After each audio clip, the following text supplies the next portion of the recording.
So the next question is it possible that the manifestation of any kind of true love, such as family, love, friendship, can be an obstacle in the field of spiritual practice? Who's asking this?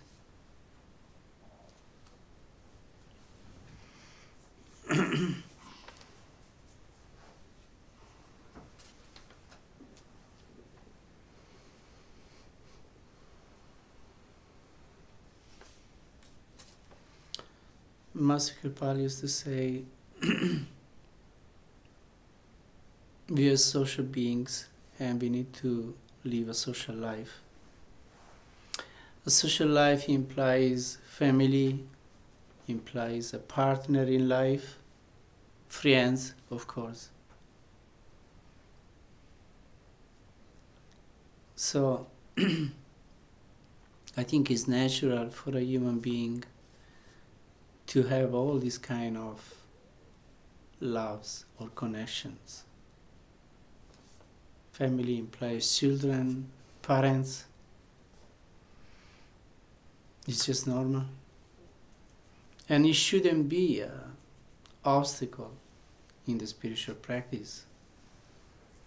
If we live it in a healthy way, of course, any kind of relationship can be healthy or unhealthy. So, again, it depends very much on us, the way we are.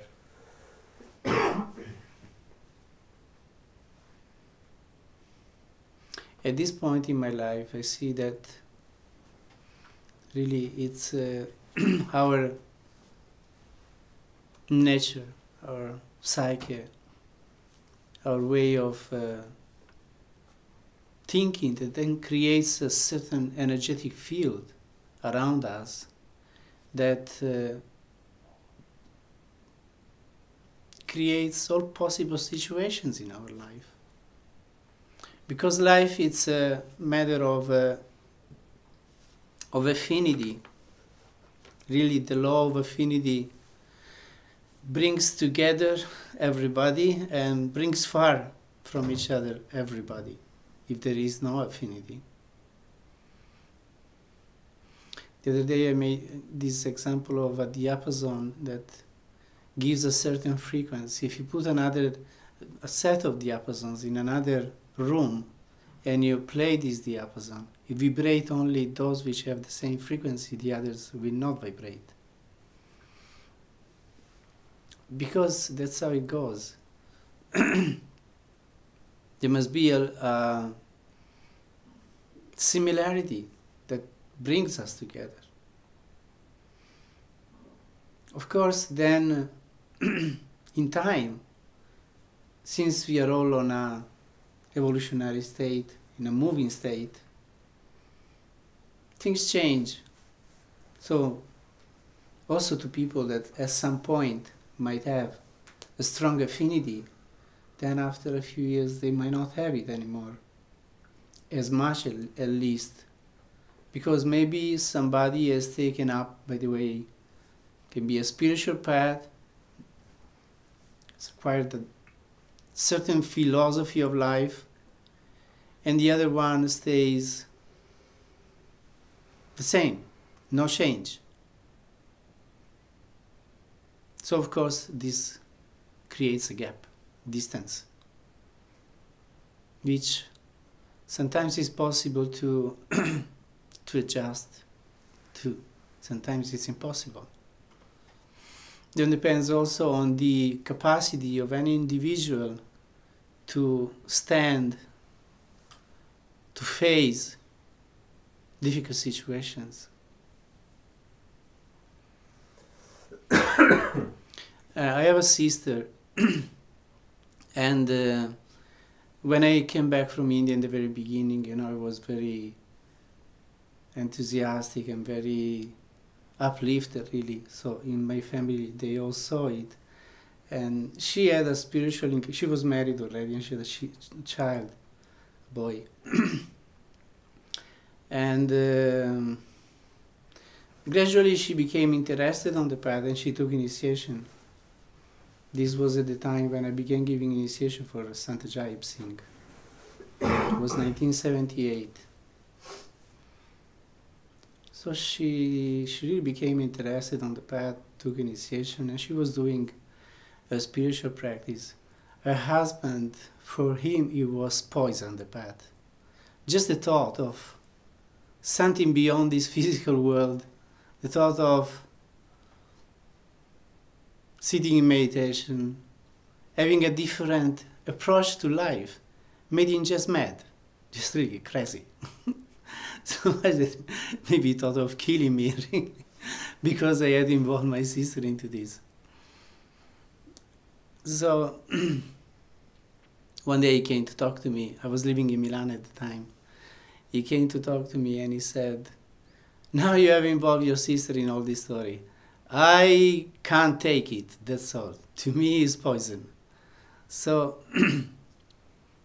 either she stays the same, I got married to her, she was in a way. Now she's not the same anymore. So she has to be the same as she was. I said, but we change, that's all. You can't impose a person not to change if a change has happened. You can't just deny it and sweep it aside. Nothing to do. She had to leave the path. She wrote to Sanjay about this topic and he told her, actually, you be with your husband. So she had no choice. She had either to stay with her husband or with the path. She chose to. Also because then she got another child and it was very complicated situation. So sometimes it can be an impediment for a satsangi if the partner one chooses in life is not a satsangi, because some people are very tough and not respectful of the needs of the other person. So this creates a big gap in between two people, and we have to be objective about things. We can say separation is not good, divorce is not good. Yes, it's not good, but in some cases we know that it happens. So in order to keep a relation, if two people do not progress in the same way, somebody changes, takes another direction, and the other person doesn't, then it needs quite a respect for the needs of the other and accept that, okay, it's not my need, but it's her or his need, so respect this change which might happen in the life of a person. If this is there, then the relation may continue. If it is not there, then this continuous rubbing and arguing eventually brings the relation to an end. There is no way.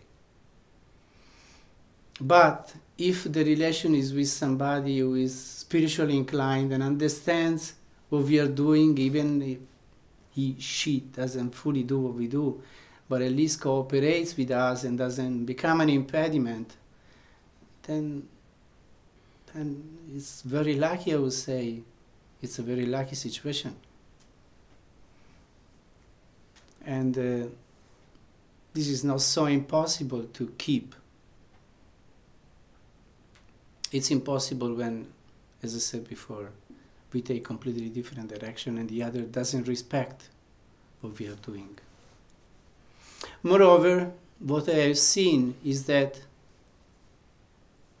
if you're truly sincere with our spiritual practice, with our choice, and something really deep has happened with us, some real transformation in a good way, there is no way that the other person that doesn't notice it. If you keep, showing out that, look, for me it's very important because this path, this experience I'm getting into has given me something great. Then of course the other person will notice by and by and will agree, oh, since he is on the path, it's much better.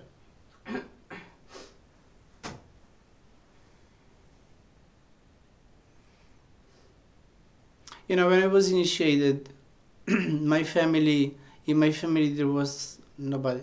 Well, my elder brother, the one who was right after me. I have a family, you know, we were 7 people, 4 boys and a girl. And at the time when I was initiated in my family, apart from my mom, I had always a, let's say, religious inclination towards Christianity and Catholic religion. The others didn't have any spiritual interest, really. The brother was a bit older than me. He somehow got influenced by me, and he also became interested. So by the time I went to India, he was also in a kind of quest already. So when I came back from India, he was the first one to be directly influenced by me and interested in the path. And he began attending satsang, and after a few months he took initiation. Then, I'm talking initiation by Master Kirpal Singh. Then in 1974 I went back to India with quite a group of satsangis from Milan at the time. And he also came and he met Master Kirpal, and he was very touched by this master, really. And he really influenced all his life so that he stayed on the path for his whole life. But the other people were not really interested, my other brothers. But then gradually, my elder brother, he didn't become a satsangi, but he got into something spiritual or religious of some kind, some Christian kind of groups. And he changed his life really very much. My mother took initiation. She came to Rajasthan, I think on 2 occasions, at least on one, to attend a retreat with Sanji. And she was always directly involved when Sanji came here in 1980, the very first time. She did all the cooking with the help of some other people. You know, there were some 100 people more or less. So she was very busy with it. Because when, you know, she was maybe the person who really influenced the change in the family. She had a natural, spontaneous love for God, really. She was not this going to church person, but she had some kind of connection to God. And she was always praying that may my family change and become more spiritually inclined, you know. And I think her prayers really influenced the whole family eventually. And somehow we all changed a lot, also the other ones. My sister, by the way, took initiation also. My mother did, and this my brother. And the other 2 also somehow changed their life, and they became better people. So by this I mean to say that if the path works with us and a change occurs in our behavior, in our way of being, other people, our friends, our family members will notice it. I think the only other person in my family who will never understand and accept was my father. You know, I had this spiritual awakening in 1972, and I became vegetarian. I began doing yoga and meditation, but you know, not just half an hour per day. It was half a day spending at least doing this. And he thought I was gone mad. My God. He really couldn't understand and take me.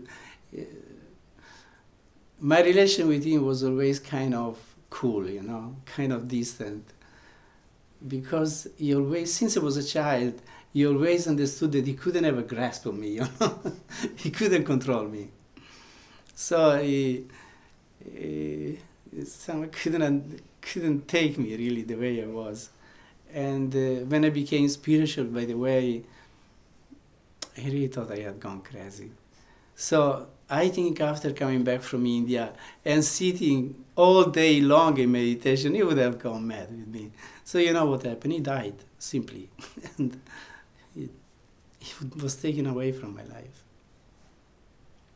These things do happen, you know. When a spiritual person has a strong spiritual destiny, very specific spiritual destiny, and there might be somebody in the family or in something that can be a real impediment for his practice, this person may die. It's very simple. And it's not bad, because it's not good for none of the two. So that's what happened anyway with him. He had a heart attack and he died. Anyway, going back to the question, we are social beings and we need to have friends, we need to have family, we need to have a partner in life, and the art of living and evolving is the capacity of adapting, not selling oneself, but having the capacity to create a loving atmosphere with the people with whom we relate, and showing through our life, through our way of being, that the path has brought an effect on our life, has changed us for the better. So the other people will see it, and they will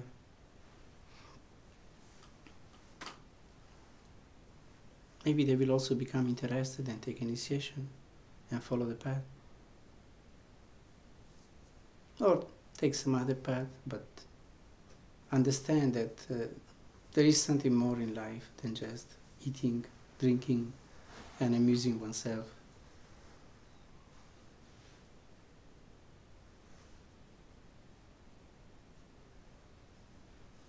I've seen it with many satsangis, really, according to how sincere they were on the path, how balanced they were, how loving they were. Their life and their relations went good, well. And people who came on the path, but they didn't take it well. It didn't have a good effect on them because they were kind of spaced out. So also their relations didn't improve. They were not accepted in their new lifestyle, and they had problems.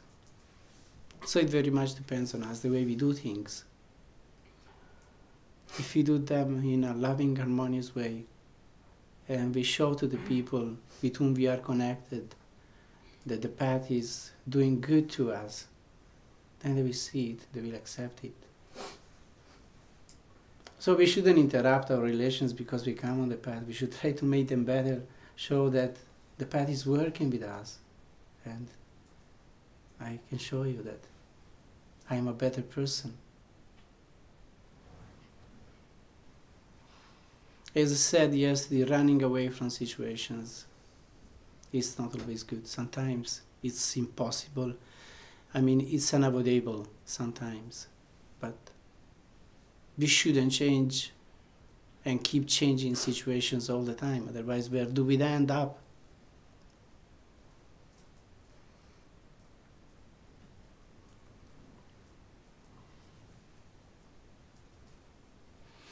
But we are all different individuals, and each one of us has his own story. There have been cases of masters also that maybe they were married, and at some point they had to interrupt the relation with their wife. Master Kripalu was like this, whether you are aware of it or not. But when he became his role as a master, he interrupted his relation with his wife.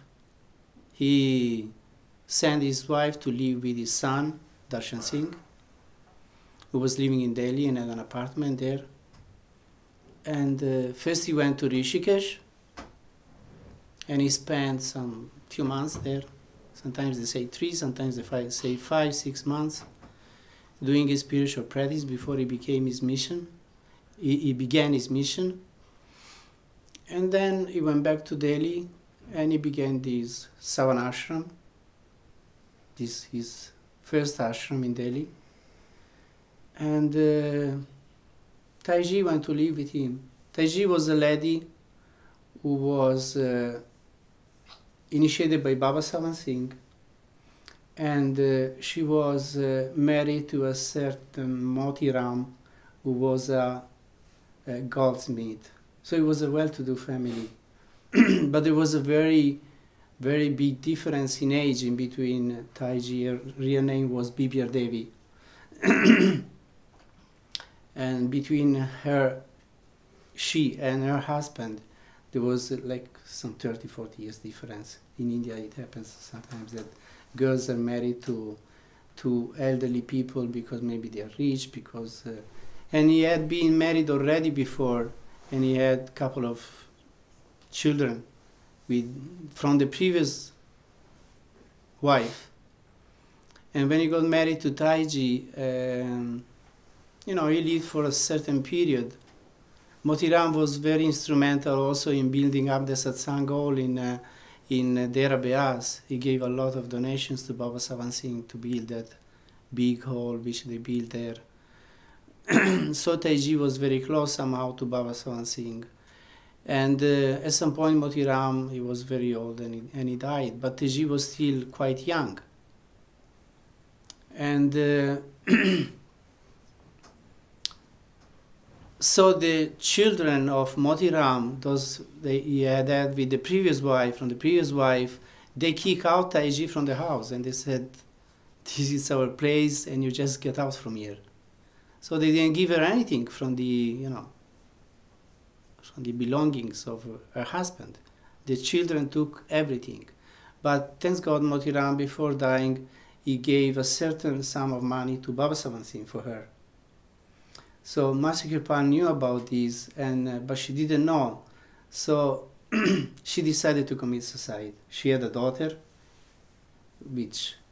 whom he had with Motiram, and they were both kicked out from the property, from the house. They had nothing left. At least she didn't know.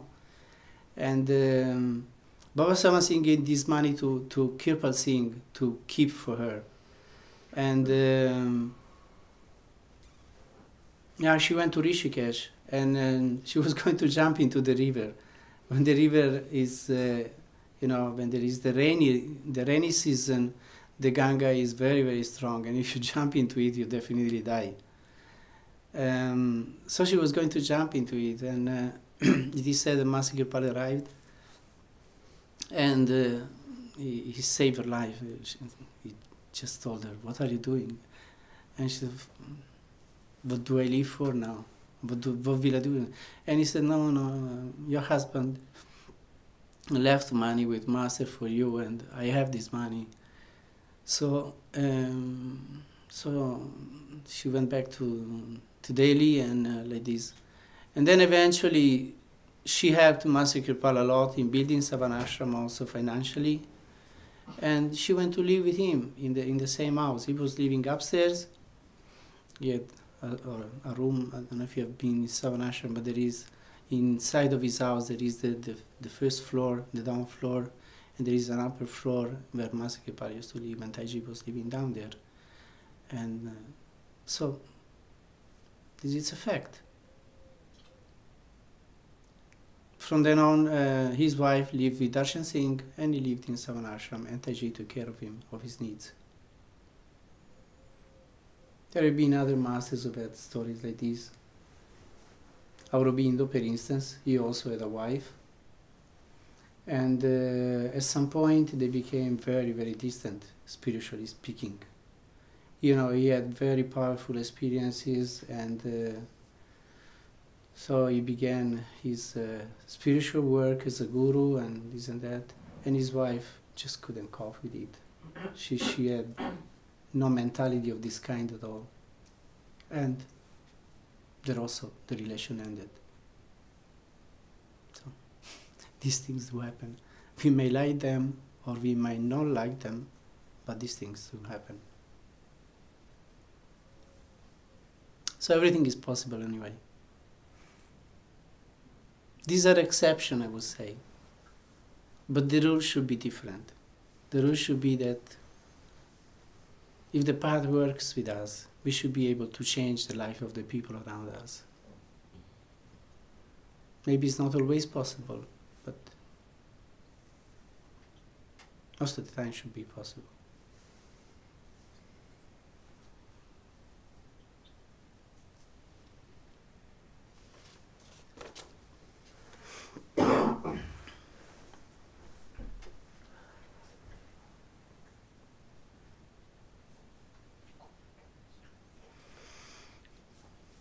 This says, why we do acts of violence towards others, which may be physically, verbally, which are not asked from us,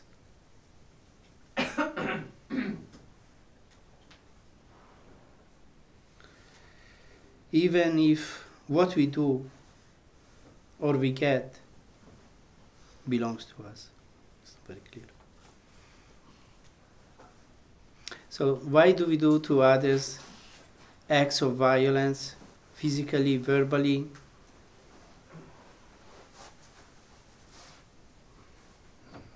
which are not asked from us, even though if what we do or we get belongs to us? Chi la fa questa domanda? Tu.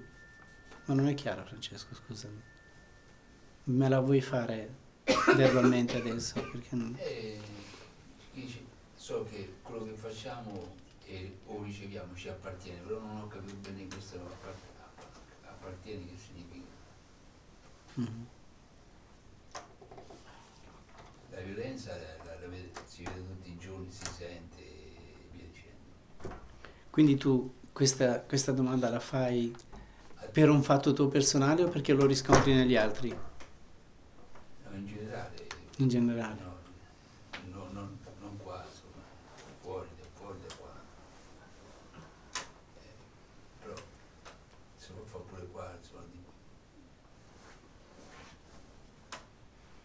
So anyway, why are we unkind with others? Physically or mentally or spiritually or verbally?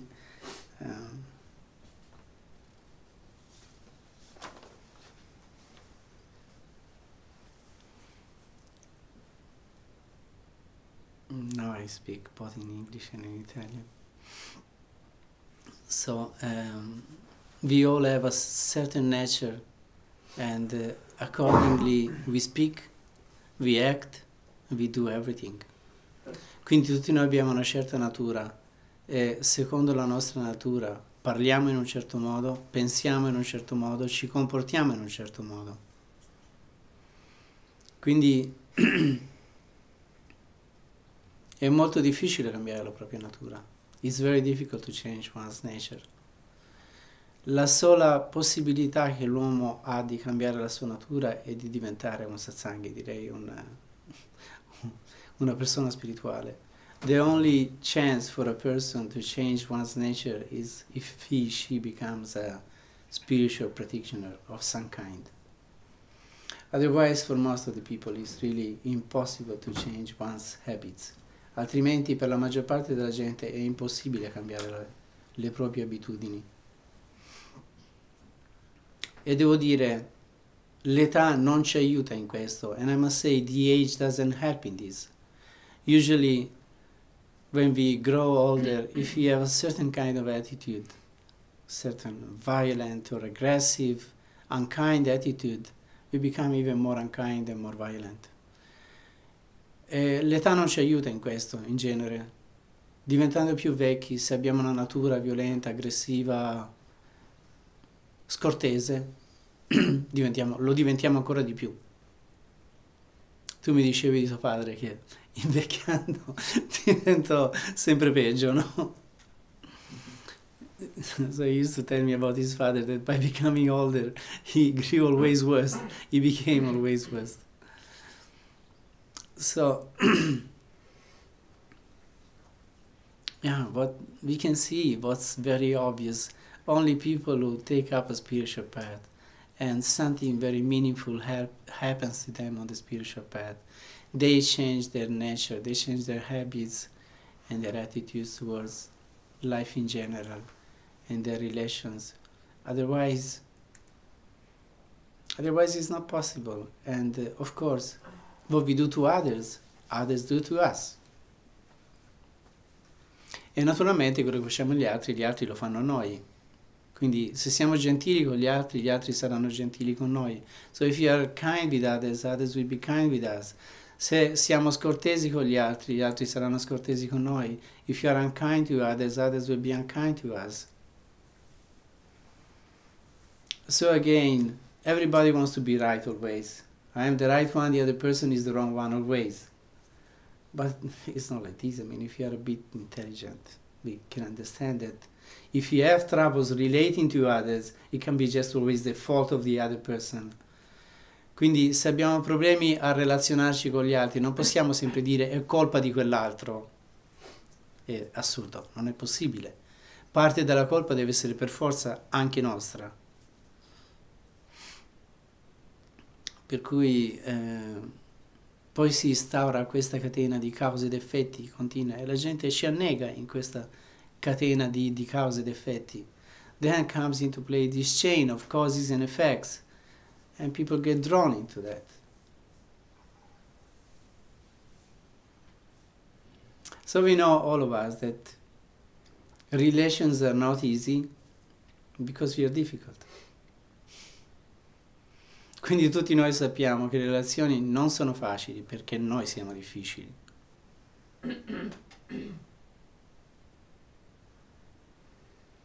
Per cui una persona obiettiva, una persona intelligente non darà sempre la colpa agli altri per quello che accade. So an objective person, an intelligent person, won't always find guilty the other person and never oneself. È molto importante, se si vuole pace nella vita, essere obiettivi e saper riconoscere i propri difetti, i propri errori.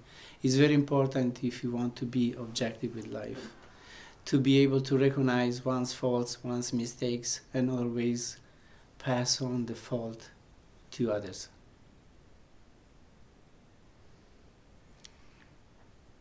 Poi ci sono persone che sono gentili dalla nascita, sono gentili e cortesi sempre, perché è la loro natura. Then there are people who are kind and gentle always, since they're born. They have a kind, loving nature. And there are people who are acidic, I would say. They are sour and poison since they are born. And they carry this attitude through their whole life. So if they have a family, they will be very, very problematic for the family, for the wife, for the kids.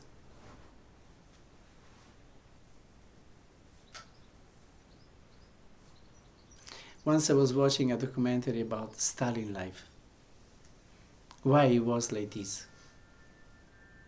You know, he killed everybody. He killed so many millions of people. And not only faraway people, but also people who were close friends of his family people. Why? Because his father was like this. He lived in a family which, with a father who was, you know, beating everybody always. He would get drunk, go back home, upturn the tables, slap everybody. So of course that's the imprint he got. And later on, when he got the power, he used it to kill anybody who was an obstacle to his power. So,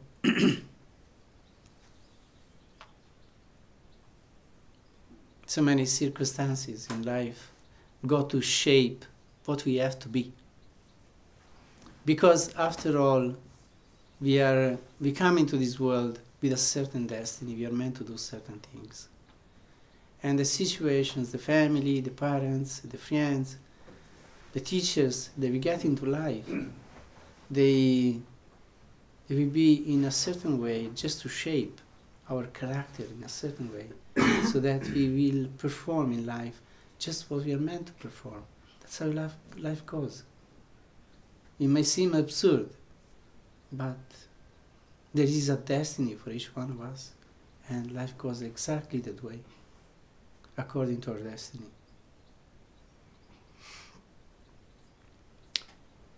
Ah, mi sono dimenticato di parlare in italiano adesso. Comunque dicevo che ci sono molti fattori che intervengono per formarci esattamente per come siamo. La famiglia in cui nasciamo, i genitori che abbiamo, i fratelli, sorelle che abbiamo, gli amici, gli insegnanti nelle scuole. Tutto questo contribuisce a creare un certo carattere nostro, un certo modo di essere. E questo è esattamente in accordo con quello che siamo destinati a fare in questa vita. Può sembrare assurdo, ma siamo tutti condizionati da un certo destino. Veniamo in questo mondo per fare esattamente certe cose, in un certo modo, perché quello è il nostro livello evolutivo ed è quello che facciamo. Tutto ciò che accade nella vita va per formarci in un certo modo.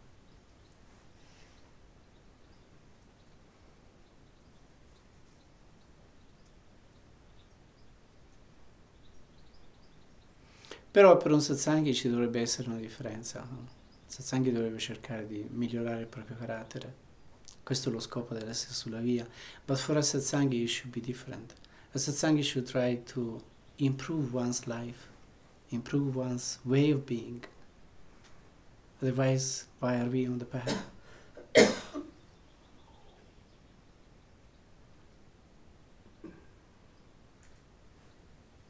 The path is meant to transform us from human beings into divine beings. And a divine being is a being of love.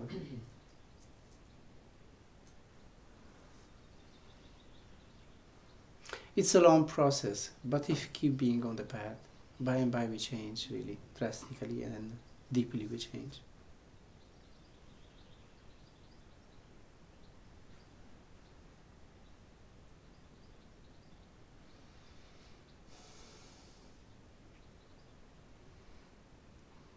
So I hope my answers were meaningful for all of you, and they contributed to create a better understanding. Quindi spero che la mia risposta sia stata utile e contribuisca a creare una comprensione migliore delle cose e di noi stessi.